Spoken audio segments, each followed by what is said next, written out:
Episode 17۔ میں نے درویش کے مزار سے گھوم کے چاروں طرف دیکھا تو مجھے کچھ فاصلے پر ایک چبوترا سا دکھائی دیا۔ میں شہناز کے ساتھ اتر کے نیچے گیا تو مجھے ایک پختہ سا کمرہ نظر آیا۔ اچانک اس کمرے میں سے ریشما نکل آئی۔ اب وہ عام گھریلو کپڑوں میں تھی۔ تو یہ ہے تمہاری محبت کا آشیانہ؟ شہناز نے طنزیہ لہجے میں کہا۔ وہ کچھ جھینپ کے بولی، ادھر کوئی آتا نہیں ہے نا؟ یہ جگہ کیسی ہے؟ میں نے کہا اور دروازے کے خلا سے تاریکی میں داخل ہو گیا۔ باہر اجلی دھوپ تھی لیکن اس کوٹری پر ہر سمت سے درخت سایہ فگن تھے۔ تھوڑی بہت روشنی جو چھن کر اندر پہنچ رہی تھی اندر کا منظر واضح کرنے کے لیے قطعی ناکافی تھی۔ جب میری نگاہ اندھیرے میں دیکھنے کے قابل ہوئی تو مجھے پرانی سپاٹ دیواروں والا ایک کمرہ نظر آیا جو 8 فٹ چوڑا اور اتنا ہی اونچا تھا۔ حویلی کی دیواروں کی تعمیر میں پتھر استعمال ہوا تھا یا پھر پرانی طرز کی چھوٹی اینٹوں سے چنائی کی گئی تھی۔ یہ کمرہ بہت بعد میں بنا ہوگا۔ باہر سے اس کا پلستر بھی جھڑ رہا تھا اور رنگ دھل گیا تھا، لیکن اندر سے اس کی حالت اتنی خراب نہیں تھی۔ دیواروں پر تو صاف نظر آ رہا تھا کہ حال ہی میں سفیدی پھیری گئی ہوگی۔ اس کے چیٹے فرش پر گرے تھے۔ فرش بھی حیرت انگیز طور پر صاف تھا اور اس کی وجہ ریشما کے چہرے کی مسکراہٹ میں دیکھی جا سکتی تھی۔ وہ نہ نادم تھی اور نہ ہی شرمسار۔ وہ اعتراف کر چکی تھی کہ یہاں وہ اپنے محبوب سے ملتی ہے۔ یہ خلوت گاہ ان کے راز عشق کی امین تھی۔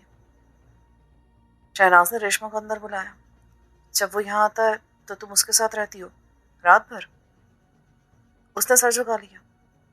کب سے چل رہا ہے یہ سلسلہ؟ ابھی زیادہ دن نہیں ہوئے، پہلے کہیں بھی مل لیتے تھے۔ یہاں کیا تھا؟ کچھ نہیں جی، کوڑا کچرا بھرا ہوا تھا، جانور رہتے تھے، غنی نے اسے صاف کیا ہے۔ آخر یہ کمرہ بنایا کس مقصد کے لیے گیا تھا؟ میں نے پوچھا۔ جانو بابا نے ایک بار بتایا تھا کہ یہاں کنواں تھا جو اب فرش کے نیچے ہے۔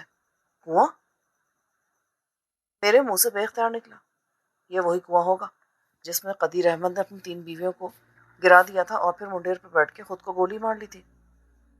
کون قدیر احمد جی؟ ریشما نے کانپتی آواز میں پوچھا۔ یہ جو لندن والے مالک تھے، ان کے والد۔ یہ جگہ ان کا مدفن ہے۔ اس فرش کے نیچے ان کے ڈھانچے آج بھی موجود ہوں گے جس کو تم اتنی بے شرمی سے دادیش دینے کے لیے استعمال کرتے رہے۔ قسم خدا کی جی، مجھے نہیں معلوم تھا۔ پھر غنی کو کیسے معلوم ہو سکتا تھا؟ تم آؤ میرے ساتھ۔ شہناز نے اس کا ہاتھ پکڑ لیا۔ ریشما نے خود کو چھڑانے کی واجبی سی کوشش کی۔ کیوں جی؟ کہاں لے جائیں گی آپ مجھے؟ آپ کو اللہ کا واسطہ بلا وجہ کے واسطے مت دو۔ ابھی میں کسی کو کچھ نہیں بتاؤں گی جب تک مجھے خود یقین نہ ہو۔ ایسی کوئی بات نہیں ہو سکتی جی۔ کیوں نہیں ہو سکتی؟ تم میاں بیوی کی زندگی گزارے ہو کب سے؟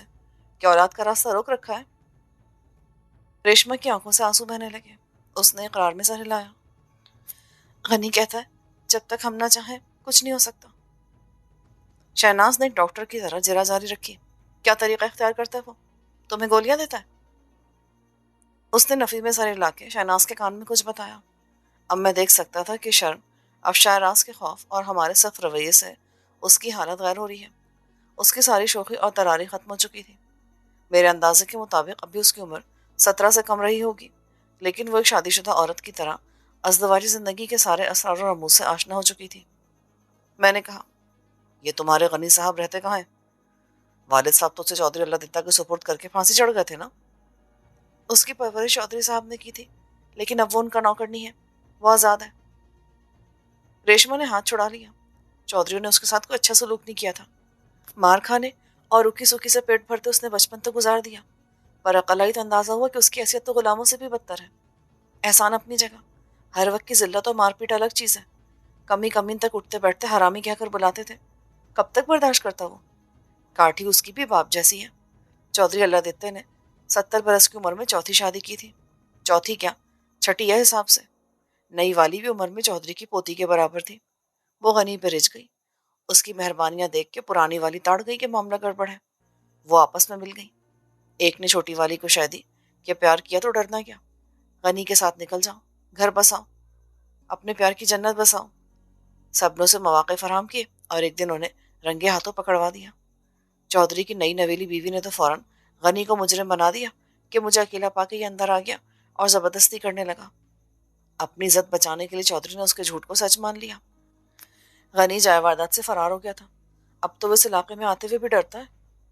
ہاں، بس تمہارے پاس آتے ہوئے نہیں ڈرتا۔ بے وقوف لڑکی، ابھی وقت ہے، سنبھل جاؤ۔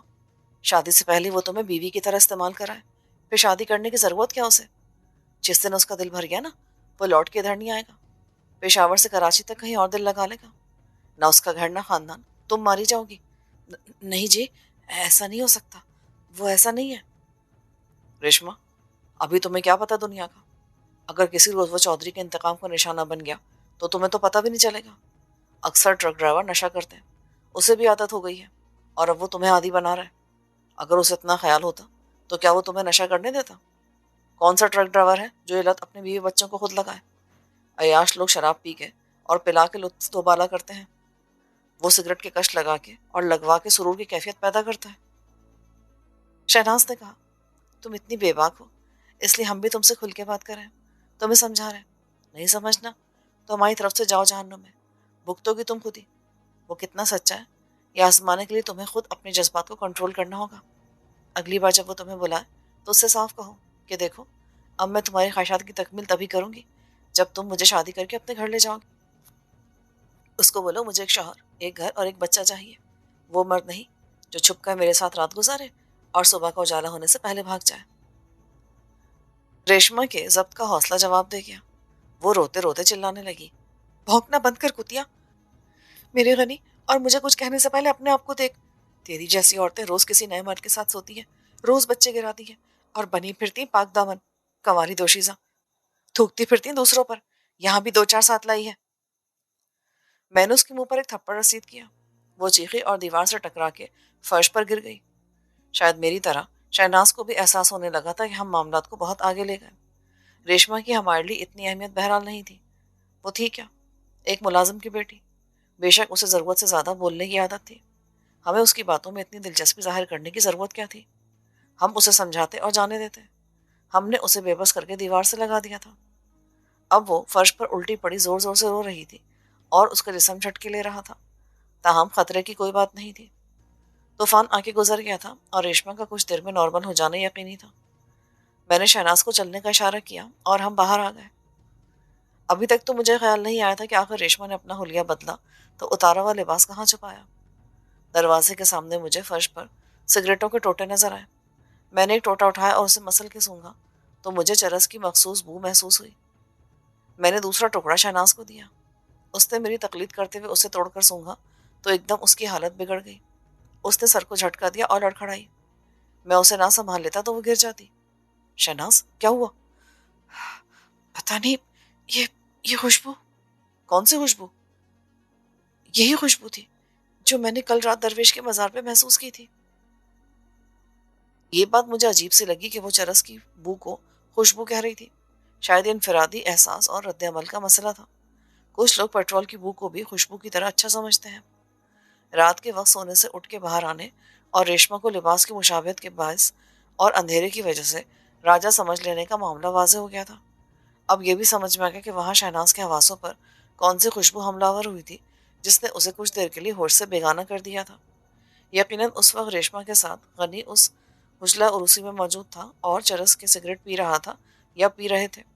اس کا دھواں ہوا کے رخ پر شہناز تک پہنچا جسے وہ برداشت نہ کر سکی۔ غالباً اسے چرس کی بو سے الرجی تھی۔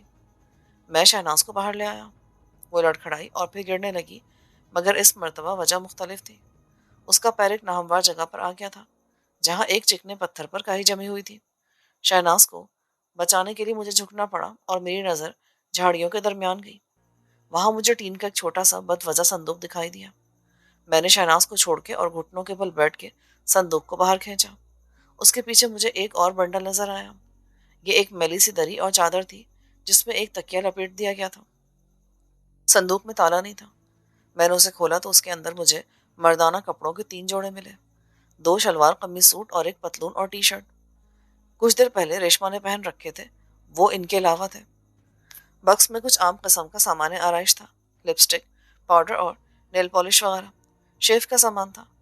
فیملی پلاننگ کے سب سے تارا کلینک سے ملنے والا سامان دونوں کے استعمال کا تھا۔ سگریٹوں کے ایک استعمال شدہ پیکٹ میں چرس سے بھری 4 سگریٹس تھی اور ایک خالی پیکٹ میں وہ چرس جو ابھی استعمال نہیں ہوئی تھی۔ صندوق کے اندر سے اٹھنے والی ہر بو پر چرس کی بو غالب تھی۔ شہناز میرے پیچھے گھٹنوں پر ہاتھ رکھے رکوع کے انداز میں کھڑی تھی اور تلاشی کے عمل کو غور سے دیکھ رہی تھی۔ اچانک وہ مجھ پر گر گئی۔ شک کی اب قطعی گنجائش نہ تھی۔ وہ ایک ڈاکٹر تھی جس کا تعلیم کے دوران میں لیب، آپریشن تھیٹر اور مردہ خانوں میں ہر طرح کی ناگوار بو سے واسطہ پڑا ہوگا۔ شاید چرس کی بو اس میں شامل نہ تھی، چنانچہ اسے اندازہ نہ تھا کہ اس بو سے وہ الرجک ہے۔ یہ کوئی غیر معمولی بات نہیں تھی۔ میں شہناز کو اٹھا کر کمرے میں لے آیا۔ کچھ دیر بعد وہ ہوش میں آ گئی۔ اس نے پھر اپنے میڈیکل بیگ سے نکال کے کوئی دوا لی۔ اب تو گزشتہ رات کا پراسرار واقعہ سمجھ میں آ گیا نا؟ ہاں، کسی حد تک۔ شک کی اب کون سی بات رہ گئی ہے؟ جب میں نے اٹھ کے دیکھا تو وہاں راجا نہیں تھا۔ ممکن ہے کہ وہ باتھ روم گیا ہو۔ اور جو آپ نے دیکھا تھا کہ ہم باہر فوارے کے تالاب پر بیٹھے باتیں کر رہے ہیں، وہ ریشما اور غنی ہوں گے۔ کیا وہ ایسے صحن کے بیچ میں بیٹھ کر رومانس کر سکتے ہیں؟ تو کوئی اور ہوگا۔ یہاں رہنے والے سب لوگوں سے تو ہم نہیں ملے نا۔ وہ خاموش ہو گئی، مگر صاف نظر آتا تھا کہ مطمئن نہیں ہے۔ حویلی کے ماحول کی پراسراریت اس کے ذہن اور اعصاب پر سوار تھی۔ میں نے طے کیا کہ حویلی میں اسے ساتھ نہ رکھوں۔ مجھے اب اکبر کا انتظار تھا۔ اگر چابیاں نہ ملی تو ثابت ہو جائے گا کہ میں نے اسے یہ ذمہ داری سونپ کے واقعی بہت بڑی غلطی کی تھی، اور اس کی نیت میں یقیناً فطور تھا۔ تاہم اس کا سدباب میرے اختیار میں تھا۔ دوپہر کا کھانا پھر بڑے سلیقے سے لایا گیا، اور اس میں میری فرمائش کے مطابق سبزیاں تھیں جو اکبر کی بیوی نے پکائی تھیں۔ اس کے ہاتھ میں واقعی ذائقہ تھا۔ اکبر خان کے ہنوز کوئی خبر نہ تھی، اور ایسا لگتا تھا کہ شاید اس مختصر دورے میں حویلی کا تفصیلی جائزہ لینا میرے لیے ممکن نہ ہوگا۔ اس کے لیے مجھے دوبارہ زیادہ عرصہ قیام کے لیے آنا ہوگا، مگر جانے سے پہلے مجھے کچھ حفاظتی اقدامات کرنا ہوں گے۔ جانو بابا مجھے پہلے خبردار کر چکا تھا، اور اب جبکہ چابیاں بھی اکبر خان کے ہاتھ میں آ گئی تھی، وہ تالے کھول کر کچھ بھی غائب کر سکتا تھا۔ حویلی کے کمروں میں کیا محفوظ ہے، اس کا حساب صرف جانو بابا جانتا تھا۔ اس کا ریکارڈ کہیں نہیں تھا۔ شہناز کو اب راجہ کی واپسی کا بے چینی سے انتظار تھا۔ راجہ کہاں اور کیا کر رہا ہے؟ رابطہ نہ ہونے کی وجہ سے یہ معلوم نہیں ہو سکتا تھا۔ اطمینان کی صرف ایک بات تھی کہ وہ اکیلا نہیں ہے۔ اس کے ساتھ کبیر خان تھا، اور امید کی جا سکتی تھی کہ شام تک وہ ضرور لوٹ آئے گا اور ہم رات تک لاہور پہنچ جائیں گے۔ میں نے شہناز کو ریسٹ کرنے کا مشورہ دیا، مگر وہ اس لقودک کمرے میں اکیلی رکنے پر راضی نہ ہوئی، جہاں کے دیواروں در بھی اسے پراسرار لگتے تھے، اور فرنیچر، قالین، پردوں اور سامان آرائش کے تاریخی ماحول میں میرے آباء و اجداد کی روحیں نظر نہ آنے والے سایوں کی طرح سرگردہ محسوس ہوتی تھیں۔ ہم نے نیچے سے اوپر تک راؤنڈ لگایا۔ طویل برآمدے میں 2 راہداریاں کھلتی تھیں۔ ہر راہداری میں آمنے سامنے 4 کمروں کے دروازے تھے۔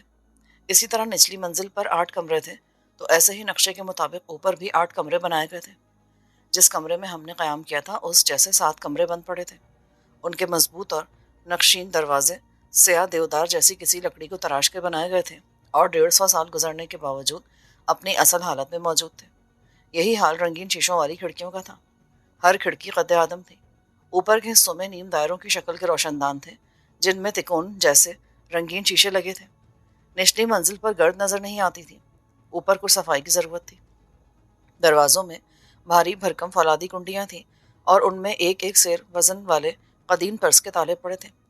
یہ سب ایک جیسے پیتل کے علی گڑھ والے تالے تھے، جو یقیناً ماہرین فن نے خصوصی طور پر آرڈر پہ تیار کیے ہوں گے۔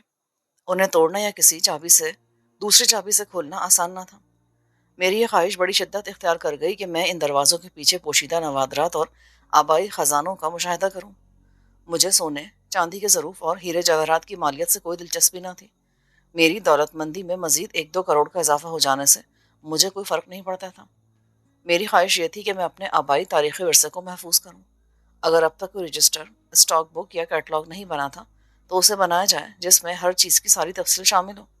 اگر مل سکے تو تاریخی حوالہ ہو، مالیت کا اندازہ ہو اور ایک رنگین تصویر ہو۔ پہلے اگر اس طرح ریکارڈ رکھنے کی ضرورت کسی نے محسوس نہیں کی، تو اس کی بنیادی وجہ یہی ہو سکتی تھی کہ مالک خود یہاں موجود ہوتے تھے، اور ان کے نمک خوار ملازم جانو بابا جیسے لوگ تھے۔ چنانچہ کسی چیز کے گم ہونے کا سوال ہی پیدا نہیں تھا۔ مگر اب ایسا نہیں تھا۔ وقت 19ویں اور 20ویں صدی کی مسافت طے کر کے 21ویں صدی تک پہنچ گیا تھا، اور اس سفر میں بہت کچھ پیچھے رہ گیا تھا۔ ایمانداری، وفاداری، مروت اور رشتوں کا احترام۔ اب مجھے اکبر خان کا غائب ہو جانا بھی معنی خیز لگ رہا تھا۔ چابیاں پہلی نہیں مل رہی تھیں، اور اب وہ خود بھی نہیں مل رہا تھا۔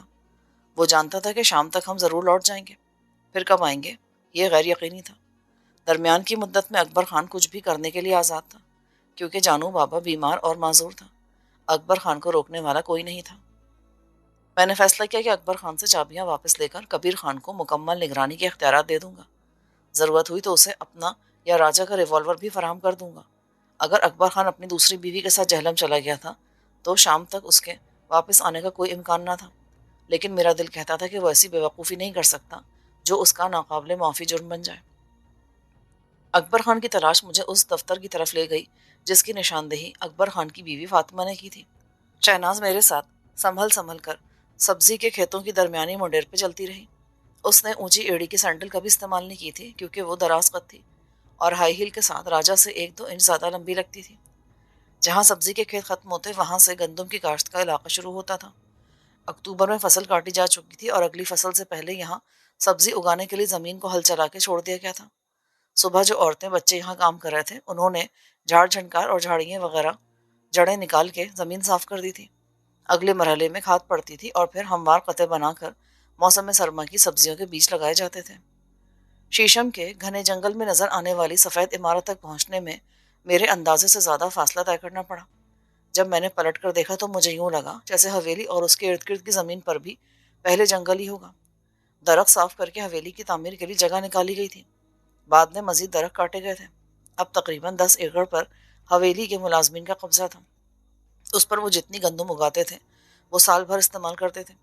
دیگر ضروریات کے لیے سبزیوں کی فروخت سے حاصل ہونے والی آمدنی کا سہارا تھا۔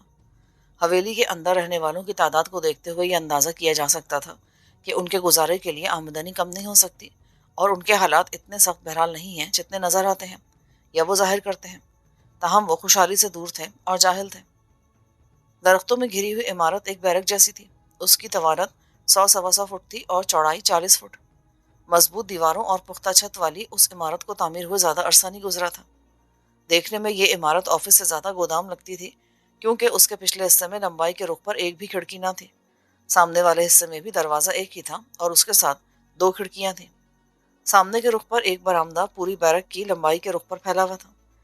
کھڑکی دروازے سب بند تھے اور مکمل خاموشی کسی بھی انسان کی عدم موجودگی کا پتہ دیتی تھی۔ عمارت کے چاروں طرف خاردار تاروں کی باڑ تھی جس کی اونچائی 8 فٹ تھی۔ 4-4 انچ کے فاصلے پر لگائے جانے والے تار فولادی کھمبوں سے منسلک تھے۔ ایک کھمبے سے دوسرے کھمبے کا فاصلہ تقریباً 10 فٹ تھا۔ تمام تار بہت ٹائٹ تھے اور ان کے درمیان سے کسی کے گزرنے کا امکان ختم کرنے کے لیے تاروں کا ایک سلسلہ اوپر سے نیچے بھی چلتا تھا۔ اس طرح پوری باڑ میں 4 انچ چوڑے اور لمبے خانے سے بن گئے تھے۔ یہ حفاظتی انتظام مجھے غیر معمولی لگا۔ مزید یہ کہ ہر کھمبے پر ممنوع علاقے کی تختی بھی آویزہ تھی اور انگریزی اردو میں بھی یہ لکھ دیا گیا تھا کہ بلا اجازت اندر داخل ہونے والے کو گرفتار کر لیا جائے گا۔ مذائقہ خیز بات یہ تھی کہ گرفتار کرنے والا کوئی نظر نہیں آتا تھا۔ داخلے کا واحد رستہ ایک فولادی گیٹ تھا جو سیمنٹ کے 2 مضبوط ستونوں پر قائم تھا۔ بیرک کی چھت پر چاروں طرف روشنی پھیلانے والی بڑی بڑی سرچ لائٹس نصب تھیں۔ یہ میرے لیے بڑی حیرانی کی بات تھی کہ حویلی سے صرف 2 فرلانگ کے فاصلے پر بجلی موجود تھی۔ اس کے لیے کھمبے لگا کے نہ جانے کہاں سے لائن فراہم کی گئی تھی، لیکن حویلی میں بجلی نہیں تھی۔ مجھے یہ بتایا گیا تھا کہ جو لائن ٹیوب ویل چلانے کے لیے دی گئی تھی وہ بھی بعد میں کاٹ دی گئی تھی۔ اس کی جگہ ڈیزل جنریٹر لگایا گیا تھا، مگر پہلے تو ڈیزل کی عدم فراہمی کے باعث وہ بند پڑا رہا اور پھر چوری ہو گیا۔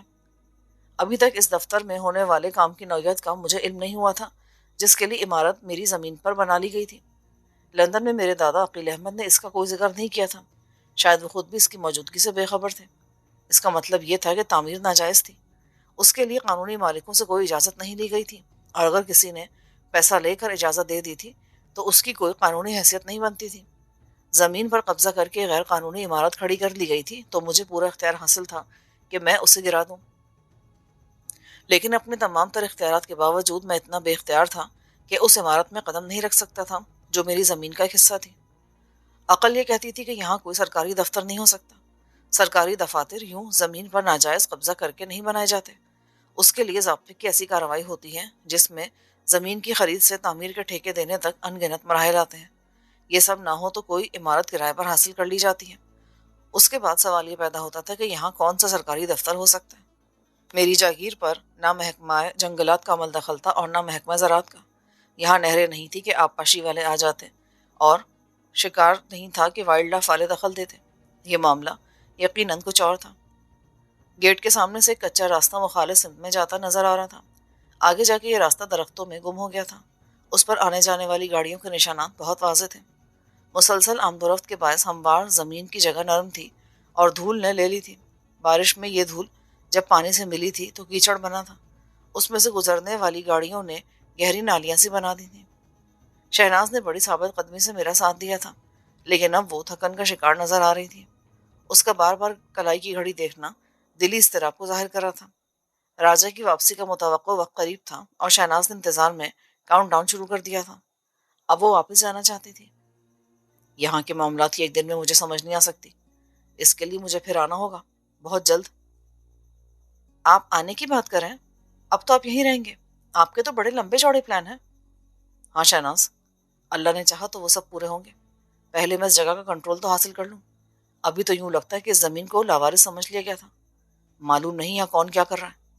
فار ایگزامپل اس عمارت کو ہی دیکھ لو۔ اکبر خان یہاں کیا کرتا ہے؟ اس کی بیوی نے کہا تھا نا کہ وہ چوکیدار ہے۔ ایک شخص جو بیساکھی کے سہارے چلتا ہو، وہ کیا چوکیداری کرے گا؟ اور اسے چوکیدار کس نے رکھا ہے؟ کس کام کے لیے؟ یہ دفتر کس نے قائم کیا ہے اور کس کی اجازت سے؟ مجھے اپنے وکیل فاروقی سے پوچھنا پڑے گا کہ یہ زمین جس پر عمارت کھڑی ہے کسی کو فروخت کر دی گئی تھی یا لیز پہ دے دی گئی تھی۔ ایسی بات ہوتی تو وہ مجھے بتانا کبھی نہ بھولتا۔ اس کے علاوہ یہ جگہ وسط میں ہے۔ اگر زمین کا کوئی قطع کسی کو دیا جائے گا تو وہ باہر ہوگا، کسی کنارے پر۔ یہ معاملہ تو واقعی مشکوک ہے۔ اب تم یہ دیکھو، یہ میری زمین ہے، اس پر بجلی کے کھمبے لگائے گئے ہیں، لیکن حویلی میں بجلی نہیں ہے۔ مجھے تو کسی سے اجازت لینے کی ضرورت بھی نہیں۔ یہاں سے میں جہاں چاہے لائن لے جا سکتا ہوں۔ شہناز نے کچے راستے کی طرف اشارہ کیا۔ یہ راستہ آخر جاتا کدھر ہے؟ یہ ضرور کسی سڑک سے جا ملتا ہوگا۔ میری جغرافیائی حس یہ کہتی ہے کہ ادھر سے کلر کہار تک کوئی سڑک ہوگی۔ وہاں سے موٹر وے گزرتی ہے۔ آگے کوہستان نمک کا سلسلہ ہے۔ سالٹ رینج، کھیوڑا یا پنڈ دادن خان ادھر ہی ہوں گے۔ آج وقت نہیں ہے، پھر جلدی کیسی؟ سب معلوم ہو جائے گا۔ اکبر خان مل جاتا تو اس سے پوچھا جا سکتا تھا۔ مجھے تو اس عورت پر شک ہے، بیوی نہیں لگتی مجھے وہ اکبر خان کی۔ میں نے کہا نا، معاملات الجھے ہوئے ہیں۔ مجھے بہت جلدی واپس آنا چاہیے۔ سب سے پہلے میں یہاں اپنی سیکیورٹی کا انتظام کروں گا۔ جاگیر کی حدود کے ساتھ ساتھ مسلح افراد کا گشت ہونا چاہیے۔ 2-4 گارڈ حویلی میں رہیں گے۔ میری اتھارٹی اسی طرح قائم ہوگی۔ پھر یہاں بجلی کی سپلائی ہونی چاہیے فوری طور پر۔ دیگر معاملات اس کے بعد۔ کسی پلان کے مطابق پہلے کیا کرنا ہے اور کیسے کرنا ہے۔ اب شام کے 4 بج رہے تھے۔ راجہ ابھی تک نہیں لوٹا تھا اور شہناز کچھ نروس ہو رہی تھی۔ سورج مغرب کی جانب ڈھلنے سے پہاڑی کی اوٹ میں چلا گیا تھا اور پہاڑ کا سایہ گرد و نواح کے جنگل میں روشنی پر یوں حاوی آ رہا تھا کہ سپہر پر غروب کے وقت کا گمان ہوتا تھا۔ ہم شکستہ فصیل کی طرف سے حویلی میں داخل ہوئے ہی تھے کہ مجھے سامنے سے اکبر خان صدر دروازے سے گزر کر اپنی طرف آتا دکھائی دیا۔ اس وقت بھی بیساکھی اس کے بغل میں تھی۔ میں نے اپنے غصے کو قابو میں رکھتے ہوئے پوچھا، اکبر خان، تم کہاں چلے گئے تھے؟ اس نے معذرت آمیز مسکراہٹ کے ساتھ کہا، وہ جی نور جہاں کو گھر چھوڑنے کے لیے گیا تھا۔ میں نے انجان بن کے پوچھا، اچھا، کیا وہ اس گھر میں نہیں رہتی؟ وہ کیسے رہ سکتی ہے یہاں سر؟ صرف آپ کے آنے کا سن کے آ گئی تھی۔ وہ جہلم میں رہتی ہے۔ آئی کیسے تھی اور گئی کیسے؟ شہناز نے پوچھا۔ صبح سبزی لے کے جانے والی گاڑی آئی تھی، اس میں ٹیلا جوگیا گئی، وہاں سے ویگن میں دینا اور پھر بس سے جہلم۔ اکبر خان، وہ چابیاں ملی یا نہیں؟ میں سمجھتا تھا کہ تم ایک ذمہ دار آدمی ہو۔ اس نے جیب میں ہاتھ ڈالا۔ یہ رہی چابیاں سر۔ اس سے پہلے کہ میں چابیاں لیتا، شہناز نے ہاتھ بڑھا دیا۔ یہ کس کے پاس تھی؟ تم نے کہا تھا کہ بیوی نے اٹھا لی ہوں گی۔ کیا یہ نور جہاں کے پاس تھی؟ فاطمہ کے پاس تو نہیں تھی، ہم نے پوچھا تھا۔ میں نے کہا، میں خود ایک جگہ رکھ کے بھول گیا تھا جناب۔ چابیاں نہ ملنے کی وجہ سے ہم کچھ نہیں کر سکے۔ میں چاہتا تھا کہ جو کمرے بند پڑے ہیں کھول کر دیکھوں اندر کیا ہے کیا نہیں ہے۔ جو تھا وہ سب ہوگا سر، مگر مجھے تو علم نہیں ہے نا کہ کیا تھا۔ کیا تمہیں کچھ معلوم ہے؟ اس حویلی کے قیمتی ساز و سامان کا کہیں اندراج ہے؟ اسٹاک رجسٹر وغیرہ، اس میں کوئی اندراج ہے؟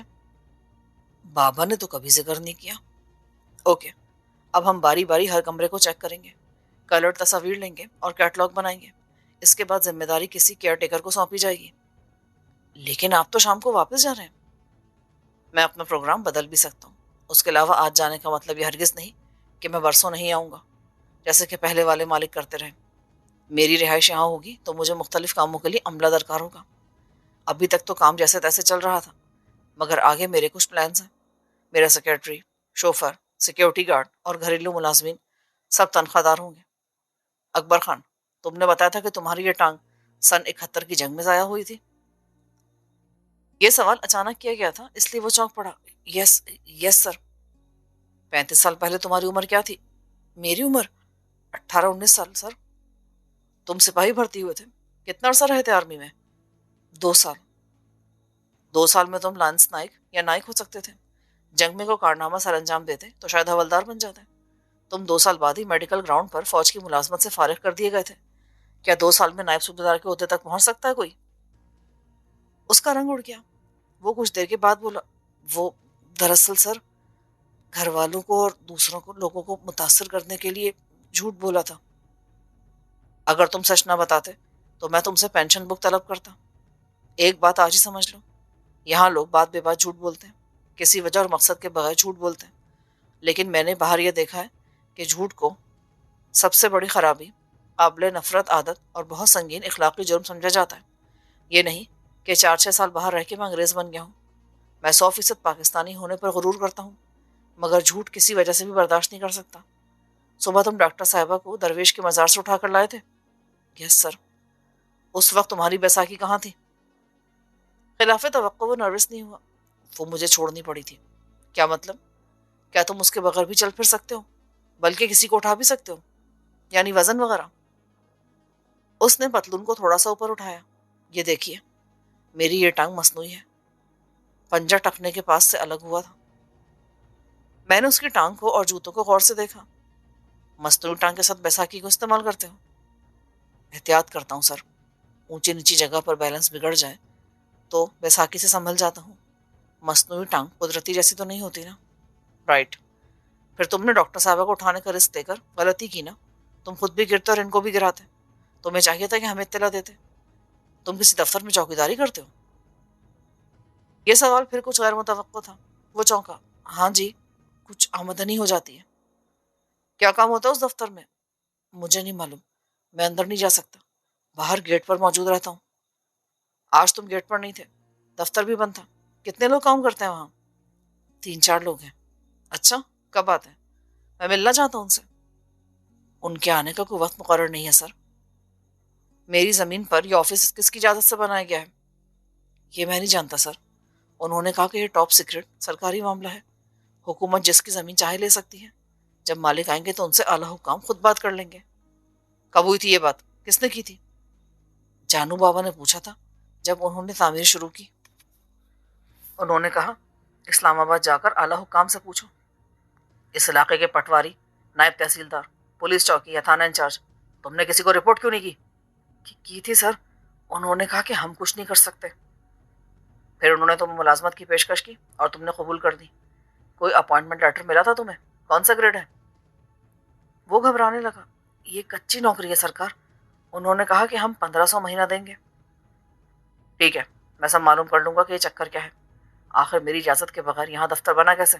اور غضب خدا کا، بجلی کی لائن ڈالی گئی، کھمبے لگائے گئے۔ یہ سرکاری زمین تو نہیں تھی نا؟ تم فی الحال وہیں ملازمت جاری رکھو، یہاں کی نگرانی میں تمہارے بیٹے کبیر خان کے سپرد کر رہا ہوں۔ اکبر کے چہرے پر پریشانی کے آثار نمودار ہو گئے۔ سر، میں وہ ملازمت چھوڑ دوں گا۔ نہیں، اس کی ضرورت نہیں ہے، میرے لیے تم موضوع نہیں رہے۔ لیکن کیوں سر؟ دیکھو، میں وجہ بتانے کا پابند تو نہیں ہوں، مگر تم جاننا چاہتے ہو تو سن لو۔ ایک وجہ تمہاری فٹنس ہے۔ مجھے 100% فٹ آدمی کی ضرورت ہے۔ مجھے جھوٹ سے نفرت ہے، اور تم ایک بڑے جھوٹ کو 35 سال سے چلا رہے ہو۔ جو سوال میں نہیں پوچھنا چاہتا تھا وہ شہناز نے پوچھ لیا۔ یہ عورت نور جہاں، کیا واقعی یہ تمہاری بیوی ہے؟ مجھے تو یہ بھی جھوٹ لگتا ہے۔ اکبر کے تاثرات تیزی سے بدلے۔ یہ میرا ذاتی معاملہ ہے۔ بالکل ہے، تمام معاملات ذاتی ہی ہوتے ہیں اکبر خان، جن میں انسان جھوٹ کا سہارا لیتا ہے۔ مجھے سے کوئی غرض نہیں کہ نور جہاں کون ہے، اب تم جا سکتے ہو۔ اچھی بات یہ ہوئی کہ اس وقت ایک سوزوکی ہائی روف گاڑی غراتی ہوئی اندر آ گئی۔ اس میں آگے ڈرائیور کے ساتھ راجہ بیٹھا ہوا تھا۔ پچھلا دروازہ کھول کے کبیر خان باہر آیا۔ اس کے پیچھے ایک میکینک ٹائپ شخص تھا۔ وہ بڑی مستعدی کے ساتھ ہماری کار کے ٹائر کھولنے اور بدلنے میں مصروف ہو گیا۔ راجہ کو دیکھ کر شہناز کے چہرے کی رونق بحال ہو گئی تھی۔ 5 بجے تک ہم نکل سکتے ہیں رفیق بھائی؟ جواب راجہ نے دیا۔ ہاں، 1-1.5 گھنٹے میں ہم روہتاس پہنچ گئے تو آگے راستہ صاف ہے۔ تم لوگ دن بھر کیا کرتے رہے بھائی؟ حویلی کی مالکن کا ڈاکٹر شہناز ہو گئی ہیں، چابیاں تو اکبر خان کے پاس تھی۔ میں نے کبیر خان کو چائے بنوانے کی خدمت پر معمور کیا اور مختصراً راجا کو دن بھر کی روداد سنا دی۔ وہ متفکر ہو گیا۔ حالات مخدوش ہے فی کے پتر۔ رفیق بھائی، یہ چابیاں بھی ڈپلیکیٹ ہیں۔ شہناز نے کہا تو میں اچھل پڑا۔ ڈپلیکیٹ؟ جی ہاں، آپ خود ہی دیکھ سکتے ہیں۔ اس نے چابیاں مجھے تھما دی۔ میں نے غور سے دیکھا۔ ڈاکٹر صاحبہ، میں آپ کی تشخیص سے بالکل اتفاق نہیں کر سکتا، یہ وہی چابیاں ہیں۔ رفیق بھائی، میں نے دیکھا تھا، ان چابیوں کو ایک ساتھ باندھنے کے لیے سفید ڈوری استعمال کی گئی تھی۔ وہ ڈبل تھی، یہ سنگل ہے۔ اس کا مطلب ہے ڈوری کے 2 حصے کیے گئے، آدھا پھر چابیوں کو باندھنے میں استعمال ہوا۔ راجا نے کہا، باقی آدھا چابیوں کے دوسرے سیٹ کو باندھنے کے کام آیا۔ تمہاری قوت مشاہدہ تو زبردست ہے شنو۔ میں نے کہا، چابیوں کو کھولنے کی ضرورت اس لیے محسوس کی گئی کہ ڈپلیکیٹ بنوانی تھی۔ بظاہر چابیاں ایک سی ہیں، مگر اب شک کی بات نہیں رہی۔ صبح سے اکبر خان اسی لیے غائب تھا کہ وہ چابیاں بنوانے شہر گیا ہوگا۔ خیر، اب میں بندوبست کر لوں گا۔ ڈپلیکیٹ چابیوں سے اکبر خان کچھ کر سکتا ہے؟ میں کبیر خان اس کے بیٹے کو نگرانی پر معمور کر کے جاؤں گا۔ اور وہ باپ کو کیسے روکے گا یار؟ اگر نیت ٹھیک رہی تو روک لے گا۔ اس کے مقابلے میں اکبر خان بوڑھا اور معذور ہے۔ میں اسے اپنا ریوالور دے جاؤں گا کہ ادھر جو بھی گڑبڑ کرے اسے گولی مار دے، وہ بلا تکلف۔ فیکے پتر، بیٹا کیسے گولی مارے گا باپ کو؟ ایسا صرف فلموں میں ہوتا ہے۔ مہاراجا، اب کچھ نہ کچھ تو کرنا ہی پڑے گا۔